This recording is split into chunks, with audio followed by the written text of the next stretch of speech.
Longtime viewers of this channel will remember that I used to do a big shop reno project every January, things like the tool wall and the miter station. But the last 2 years, I haven't been able to do that because we remodeled our entire house and then we had a baby. And now it's September and I really, really need to get control over this shop. I know it looks good on camera, but it's a thin veneer. Things are pretty disorganized in random corners, but I need to get it organized because it's starting to get really, really frustrating to work in here. So I have 5 days before I head out to Texas Woodworking. I want to get this done inside of those 5 days, so as soon as I get back, I can continue building furniture for our house. 5 days, I'm gonna make a list of all the things that I need to do. I need to do things like build tool stands for some of the new tools that I have. I need to organize under the workbenches. I need to clean up my table saw because it's starting to look a little tired. And I'm even considering taking out a wall to expand the shop. We'll get to that in a minute, but first, let's write everything down and hopefully I can check off everything on this list before I have to head out of town.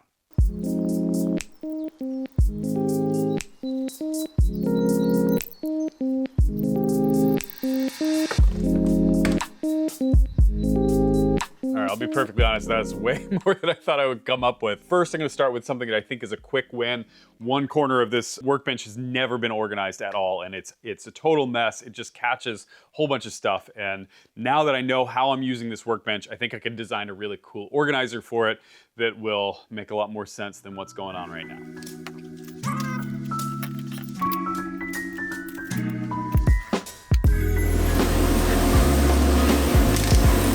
There are few things that I find more satisfying than organizing my workshop, but I've learned in the past that if I rush into it, I can organize it and do stuff that actually isn't that useful. I retrofitted this workbench a couple years ago, and now I feel like I finally have a grasp on what I'm always grabbing for when I'm working there.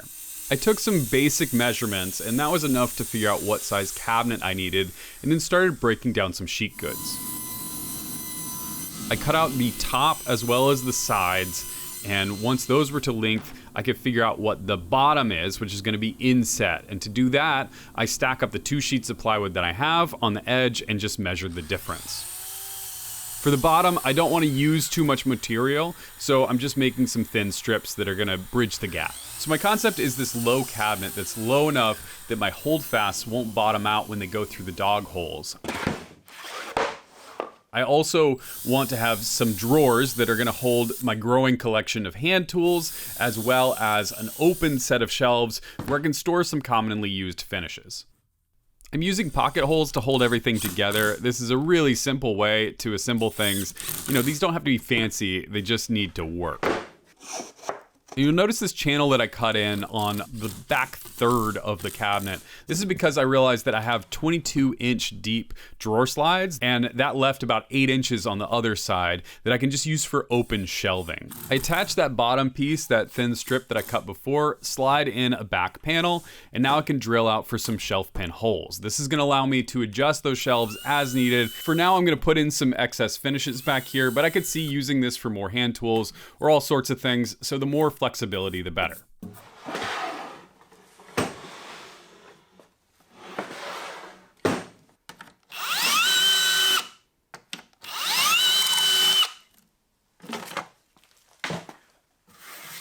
After drilling out the shelf pins, I can attach the other side of the bottom of the cabinet and move on to making drawers.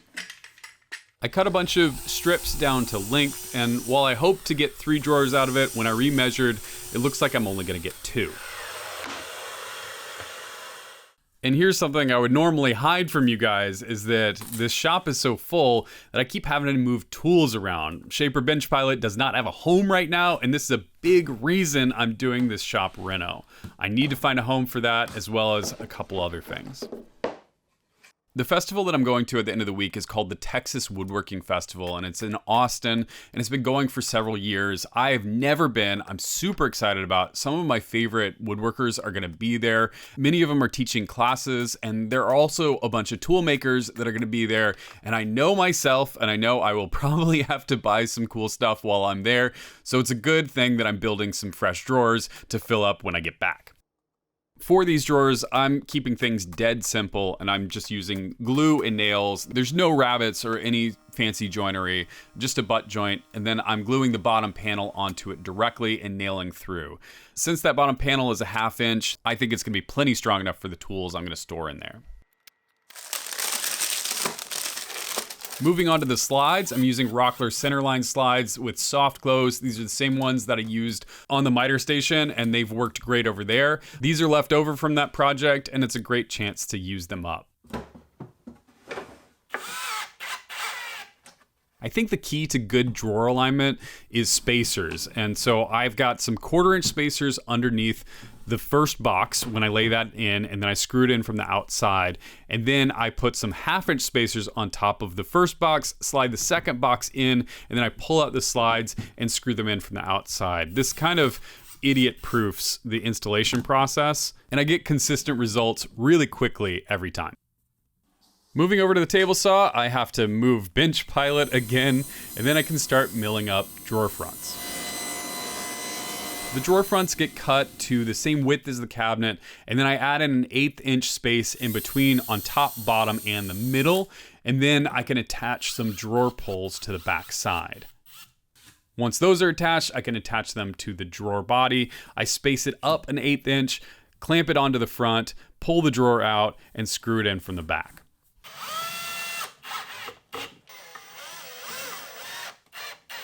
I then pull the second drawer out, put that 1/8 inch spacer in between, and screw the second drawer front on from the back.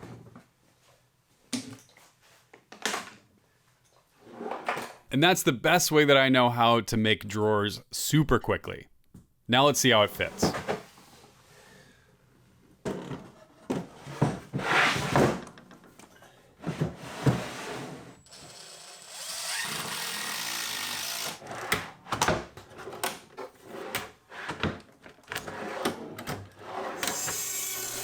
The cabinet fit great, but there was one more accessory that I really wanted to add on. I'm constantly walking across the shop to grab bench dogs out of a different drawer that's way too far away, and all I want is to have them really accessible right at the workbench, because I use these more than I do holdfasts. I use them all the time. So I made this little rack, and now they're super accessible right by my vices where I need them.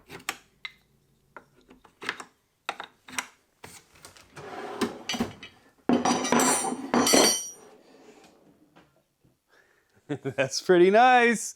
Not gonna lie, I'm pretty excited about that. I'm most excited actually about the little dog holder right here, because I was going across the shop to grab bench dogs, and now they're right where I need them, which is awesome. I also put the shelf in on the back. I haven't organized everything yet, but I need to keep moving because it's already 3 o'clock. Okay, so it's already 3 o'clock and we've only ticked one box off the list, and there's way too much to do. All right, number 2 on the list is the white table, and this is a mess underneath. It just collects things, and it's a case of outgrowing my organization system. I had a really nice system going here, but I've gotten more tools and I've changed out a lot of equipment, and some things don't fit in the racks that I have. So I'm just gonna build more storage. I'm gonna kind of make this a little bit better controlled so it's easier for the hoses to move in and out. But first, I gotta clean all this up. I removed everything from underneath the workbench and laid it all out to see what I actually wanted to keep underneath there. And one of the main things that I had the intention of doing is adding in this Rockler sandpaper storage system. I got these several months ago and just have never installed them. I also need a home for my Rotex, as well as my Mirka sander and my non-skid sanding mats. All this, I think, can be housed inside of one organizer, which would be awesome, and I'm taking design notes from the organizer that I built a couple years back. I started in on breaking down sheet goods. I like to build this sort of organizer on a 1/2 inch plywood. It doesn't really need to be any thicker.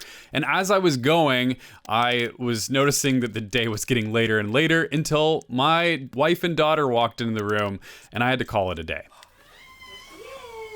Hello. How was your day?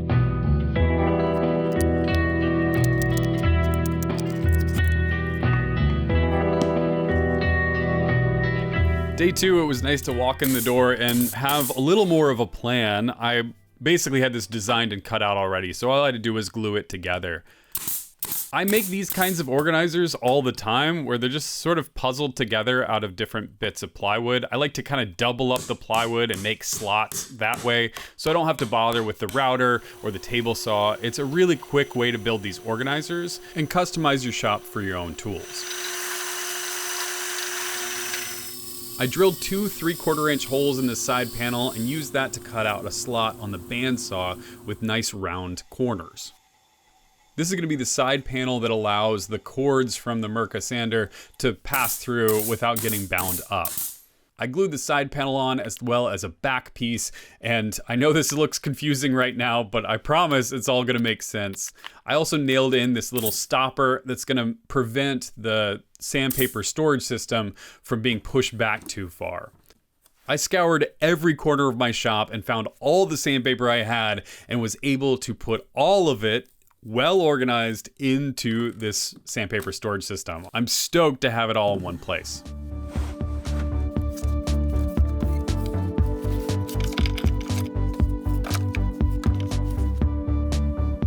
Well, that looks so much better and is a million times more useful, especially because I gained a spot for my sanding rolls and a couple more sanding tools. Everything that was in here is still underneath here, surprisingly, but it's just organized a little bit better. If you don't know how these hoses and cords work, this is the Festool system where you can basically grab a tool, plug it in, pop the hose on it, and go. The nice thing about this is I can swap between tools really easily, and all of them are just facing out, so I can just grab them as I need them. Really excited about this, but that's only 2 boxes checked off, and we're part of the way into day 2, so I got a lot more to do. On the list of things that I love doing, pretty low on that is maintaining my tools. I'm not a big geek when it comes to tool maintenance, and it's starting to show with the table saw. There's some blemishes on the surface. Things are not level anymore. If I run like the fence across, I have to kind of lift it into place. So I gotta do some tune up. I also haven't paste waxed it in probably like a year, and you could tell, I mean, it's not a slick surface anymore, which is honestly kind of dangerous. So I've got a new coating, but in order to do that, I gotta clean the whole thing up, level it out, and get it prepped. I think this is gonna be really nice once it's done, but it's definitely something I've been putting off for a while. Mountains of sawdust in here.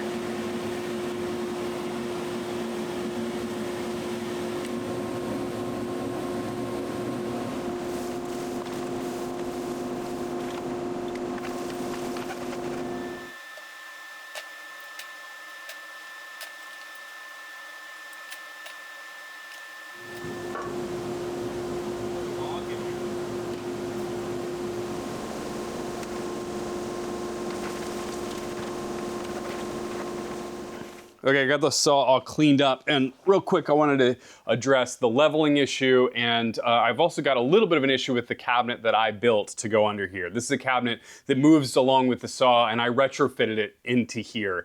And up until now, I think I built this in like 2018, up until now, I haven't had any issues with it, but it just started binding against the tilt wheel, as well as sort of feels like it's tipping this leg forward in a weird way. I think it's just shifted over time. Every time I've moved it, it's shifted a little bit. So I think I'm gonna pull the drawers out and relieve some of the weight, see if I can shift it around a little bit. I may have to remove this cabinet completely in order to level this top, so I'm just gonna start taking parts out and see what happens.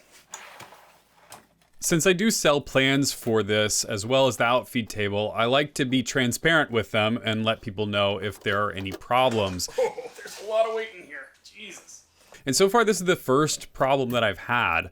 A lot of people ask about how much weight it can carry. Turns out, a whole lot. Oh, jeez. Okay, might be a little overloaded with weight. I think the pinning jig is part of that. Oh my God. But if there is a problem, I want to figure out what that is and let you guys know how to fix it.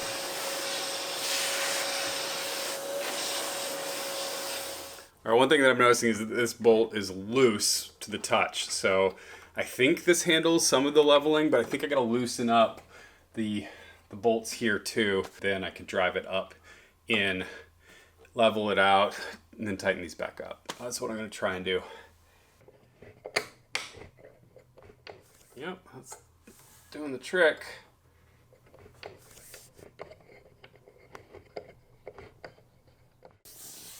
That was shockingly easy to do, and I just locked down the bolts on either end, and it was perfectly flat.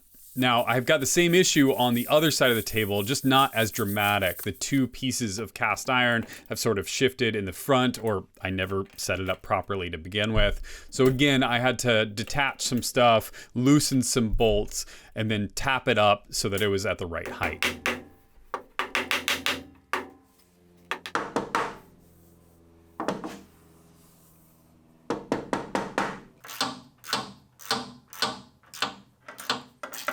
Once everything felt flush, I reattached the bolts, reattached the switch, and now I can turn my attention back over to the cabinet and see what was going wrong. I think I now have an idea of what's happened. So I'm realizing now that these 4 pins are registered underneath the cabinet, and these were off. That's where they're supposed to be, and they're little burnish marks where it was. Oh, there we go. See from that angle to there. So hopefully if I get it right back on these holes, it'll be good. If I was smarter, as soon as I had issues, I would have gone back and rewatched my old video and learned how I built it, because as soon as I realized those little divots were out of place, that was really easy to fix. Now it works as well as the day I built it, and I also took the time to go through those drawers because they were full of junk. And I think relieving a little bit of the weight will probably help prevent it from shifting in the future. Okay, everything is leveled out. I've got the drawers fixed. It's working really nice. I was shocked by how little time it took me to actually do this. I've been putting it off for years, and that took about 20 minutes. So now I'm gonna start working on reconditioning the top. There's plenty of like surface rust and some stuff that actually looks kind of deep, but I got this kit from Carbon Method. This is their reconditioning oil along with their abrasive pads. I'm gonna sand all of it down. I'm gonna get it nice and polished again, and then I'm gonna apply the carbon coat, also from Carbon Method, which is going to seal it in. I can even coat all the exterior surfaces, and I can add their carbon glide, which is gonna make it super slick. Let's get into it. I'm really excited to make this table saw look brand new again. Some of the rust patterns on the table saw might be recognizable. I let a dragon scale pattern plywood panel sit and dry overnight on the table saw top, and it's just embedded in there, and I thought there was no way to get rid of it. And then I talked to Dan over at Carbon Method, and he said that their products could take care of it. And not only that, they could prevent it from happening again. That's looking good.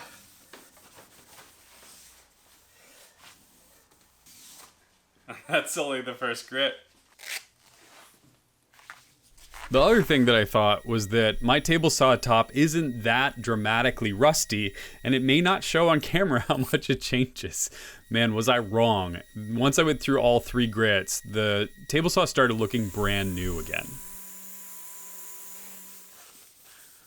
Oh my God, I don't think this table saw has looked this good for years. It's amazing. Really happy with the reconditioning. It looks great, and now I need to preserve that. So I'm gonna be using more Carbon Method products. This is Carbon Coat, which is a graphene coating. Basically goes into the pores of the cast iron, and that's going to seal those pores so they won't rust. I'm gonna put 4 coats of this on and then add their carbon glide, which is something that you can reapply really easily, just like weekly, monthly, however much you use your table saw. It'll keep it nice and slick. But first, I gotta clean off any sort of contamination that might be in here, and for that, I'm gonna start with some denatured alcohol and then follow that up with their carbon cleanse.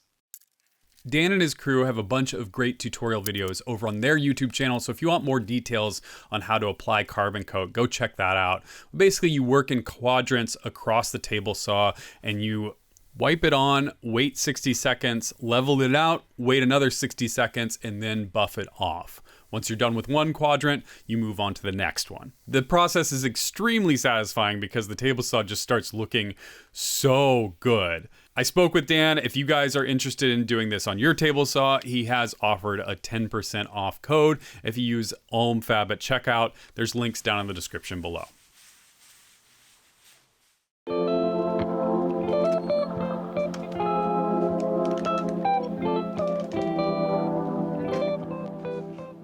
Okay, it's day 3. Let's talk about this list. Well, this list has not gotten much shorter, and I'm a little worried because there's not that many days left, but I'm gonna try and get through as much as possible. One thing is that I did not quite finish restoring the table saw. I got one coat of the carbon method on, and I have to wait an hour between coats. So I'm gonna be doing coats today while I work on some other stuff. Now the table saw is not working, so that kind of limits what I can do. Let's move over to the other corner and we can talk about what's next. I've always called this the messy corner of the shop, but I don't think it has to be this way. And one thing that's super cool is that we got rid of the washer dryer on the other side of this wall.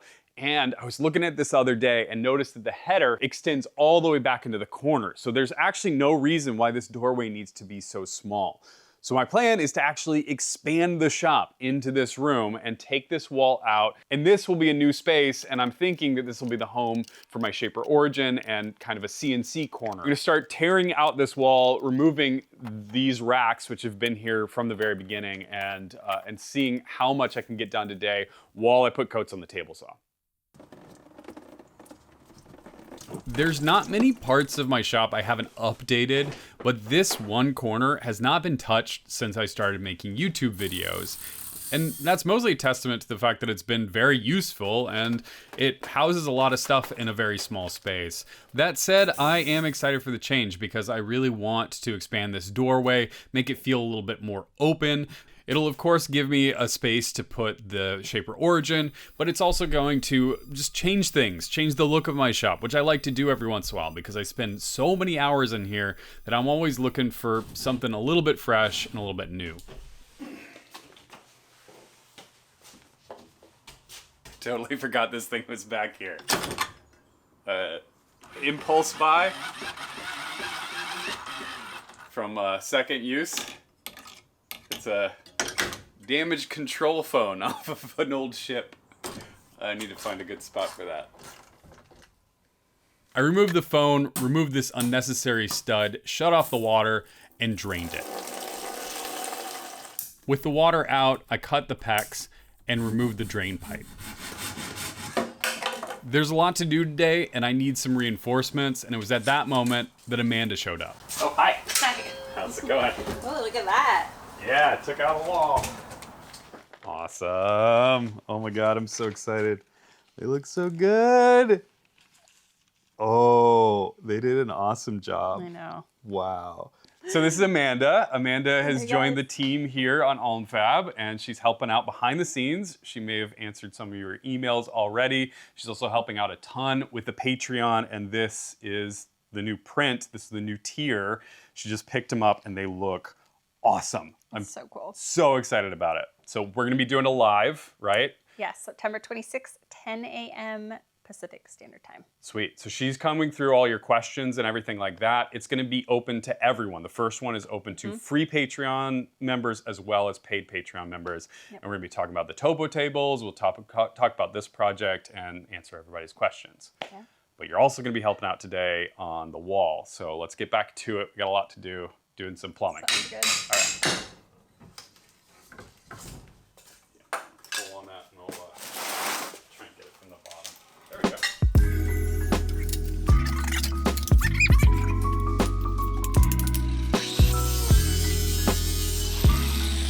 Last time I renovated the entryway of the shop, I decided to just attach plywood panels, and I'm glad that I did because I sort of knew that my needs were gonna change. So all I have to do is lift off those panels and I have access to the plumbing, the electrical, so it's really easy for me to make changes.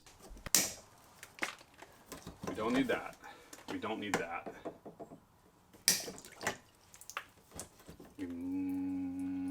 We're gonna have to replace this, so we don't need that. I didn't want to remove any plumbing that we didn't have to, but I also like with PEX plumbing to make things as simple as possible because the more sort of junctions you add in, the lower your water pressure gets. So I actually took this opportunity to simplify some of the plumbing I had already done, and I got it all hooked up inside of one bay. Once all the pipes had their crimp rings on, I then cut a little block to locate the final stub outs for the hot and cold water. Went in. Yeah. First try. I trimmed the pipes, popped on some shark bite valves, and now we can test to see if there are any leaks. Yell if you see water. Alright, cold is going on first. Okay.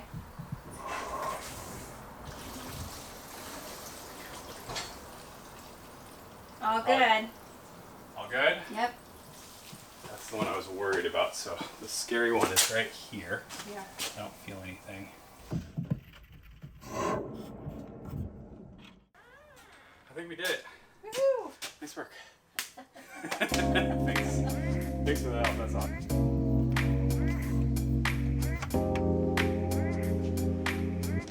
Okay. It's day 4, and the shop is a mess. Oh my God. I don't know if I'm doing more harm than good. It's going well. I'm feeling good about it, actually. So the wall is all plumbed. I got to check off 3 boxes. So moving the mess sink, redoing the plumbing, and taking out the wall. Now I'm going to reframe the wall a little bit. This is something that I'm adding in because I decided that I want a window. We're not gonna put the window in this week, but I want a frame for a window because it would be really nice to get a little bit of natural light into the office. Nothing left to do but to do it. I gotta get into this. There's a lot to do today, and we're running out of days. Back when I made this series of videos building out the office, a lot of people asked if I was gonna really hate the fact that there are no windows in the office, and yes, I do. But at the time, I couldn't think of a really good way to add a window in until now. I think this is a great area to add one into.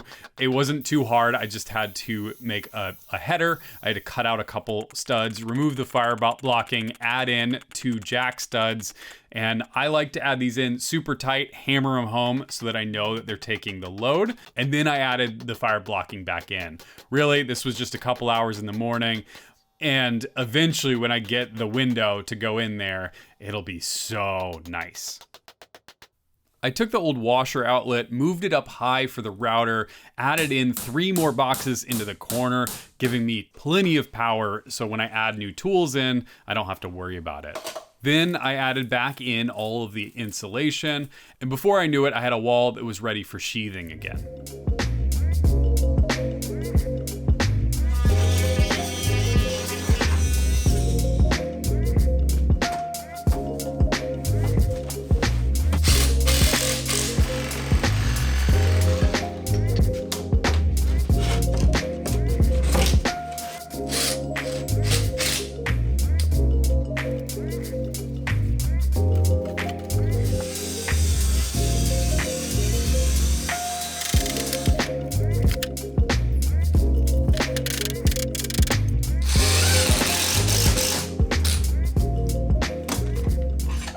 With the middle room decked out in exterior plywood, I turned my attention to the main room, and I was happy to find out that I could use the plywood that I already had. Now, lazily, I had attached the plywood over the top of drywall. I decided to remove that drywall so it would have a cleaner look. I trimmed it out for the new doorway and screwed it into place. I stitched in the last piece of plywood in the remaining gap, wired up the outlets, turned on the power, and tested it to make sure everything worked.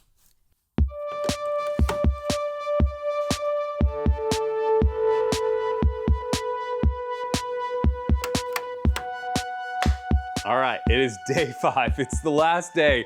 There's still a ton to do, but I'm stoked, and I think I could pull this off. Look at this. I was able to get all the sheathing on. I got the electrical done by the end of the day yesterday, as well as the table saw. The table saw is back in action. It looks awesome, and that's a good thing because I have a lot to build on the table saw today.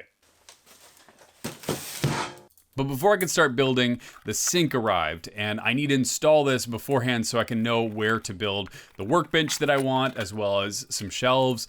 I ultimately decided to get a new sink because the old sink was in such bad shape. It was just a plastic laundry sink that I, no joke, found on the street, so I didn't feel too bad getting rid of it. I figured that stainless steel would be a lot nicer and easier to clean.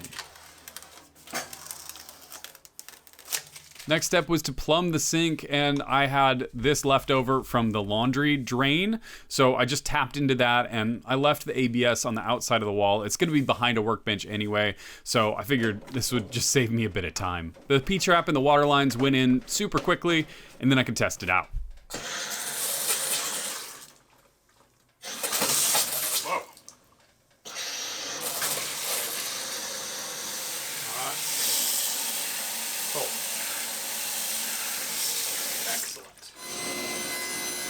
With the sink installed, I can start working on designing the rest of the space, and I'm gonna start with this little shelf. So I cut out 2 strips of plywood, one thinner than the other, so it left this little lip on the front edge. I cut it down to width, roughly the same width as the sink, and then I attached a cleat to the back side of it. I screwed that directly into the wall, and this is going to space the sink out from the wall. It's not a very deep sink, so I figured it'd be nice to have a wide shelf on the back side of it. Now I'm going to start working on a bit of a workbench that I'm probably going to be using mostly for sharpening. I want a dedicated sharpening station because I'm so lazy. I don't do it because I got to pull out all the tools. So I figure if they're sitting out, I'll use them a lot more often. That's the theory, at least. I'm building the structure for this out of 2x4s that I've cut down, and I'm screwing it together using decking screws. I like to screw all of my furniture together for the shop because I change it pretty often, and it's really nice to be able to take it all apart. It's been really nice that I'm able to pull apart these things that I'm not using anymore or I'm not using effectively anymore, and I can either move them to a different spot in the shop or adjust them as I see fit. I screwed the frame for the workbench into one of the studs, leveled it out, and then screwed it in a couple more places. Then I cut down a sheet of 1/2-inch plywood to the right size and slid it into place, forming the workbench top. At this point, it was getting really late in the day, and I was desperate to get this one last project done. This is the rolling cart for my Shaper Origin and Bench Pilot. If you've been watching the channel lately, you'll know I've been doing all sorts of experimental things with Bench Pilot and Shaper Origin. Things like topographic drawer fronts with inlaid brass pads that lead to custom-made bridge drawer pulls out of 1/4-inch brass. These things are inspired by the machine itself because now I have the ability to do this sort of thing in the shop. And I think putting it away in a box or hanging it up on the wall is going to discourage me from exploring that further. So I'm really excited to have a permanent home for it. That said, I'm still going to put it on wheels so I can roll it into the other room if it gets in the way. The legs are made out of 2x4s, and I'm again making most of this with pocket holes and plywood. I'm sort of doing a balancing act between a very compact form factor and a lot of versatility and workspace. So the idea is to have a tabletop that's the minimum size, but have an extension wing that I can pull out because I'm constantly changing bits from the spindle, so I want to have a place to do that. I came up with this design that's sort of based on the old cutting boards that would be in old kitchens. I screwed a board onto the bottom and I didn't quite get the tensioning right, so I had to redo it with some handy shims and screw it back down again. But on the second try, it worked great, and now I can add a stopper on the back so it doesn't pull out completely. I added in some drawer slides, built myself a drawer box, and slid it into place. I made a smaller drawer for the front, and at this point, I was out of time.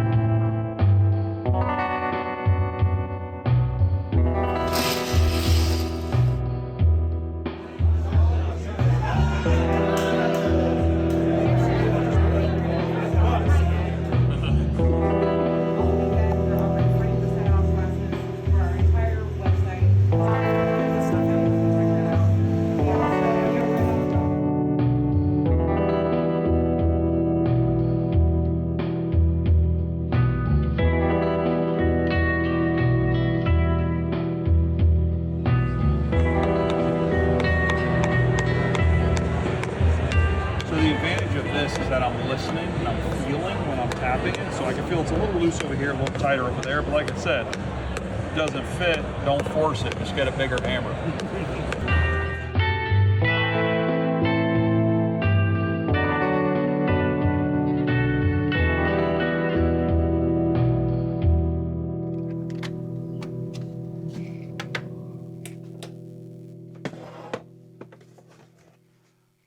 All right, I'm back from Texas Woodworking and I had a total blast. It was amazing. We're gonna talk more about that in a second, but first I wanted to go over what did and did not get done from this project.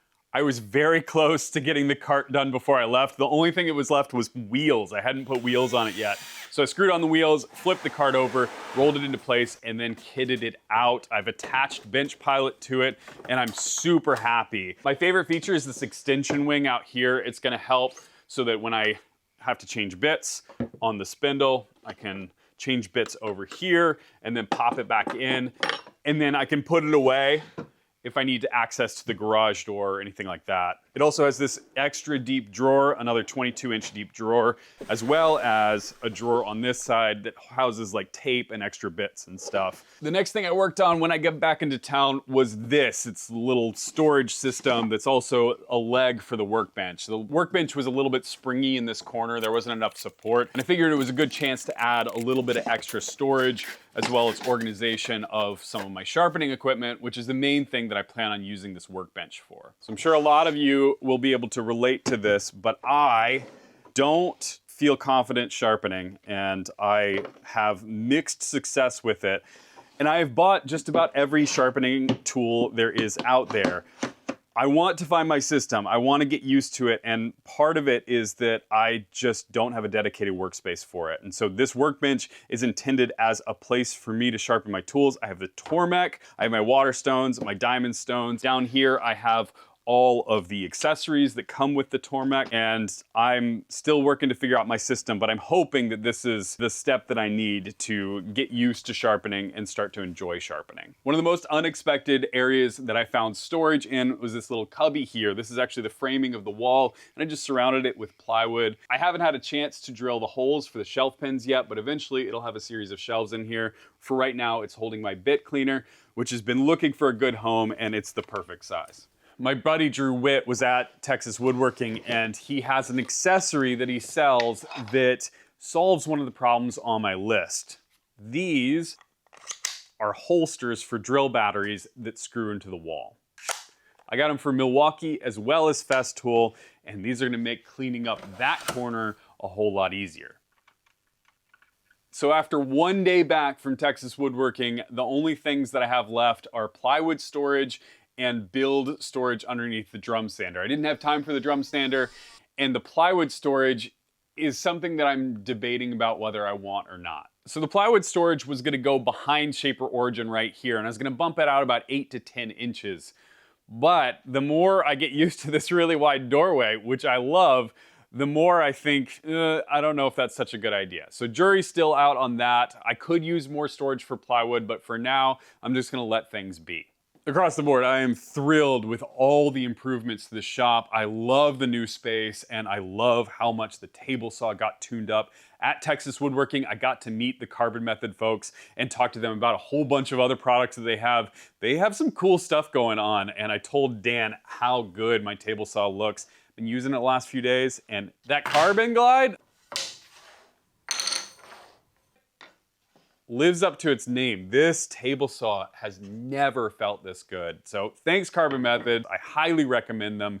Go check out the links down below. I would love to talk more about Texas Woodworking, so join us on the live. It'll be recorded as well, and we're gonna do more in the future. So thanks as always to my Patreon supporters. You guys are the best, and I'll catch you on the next one.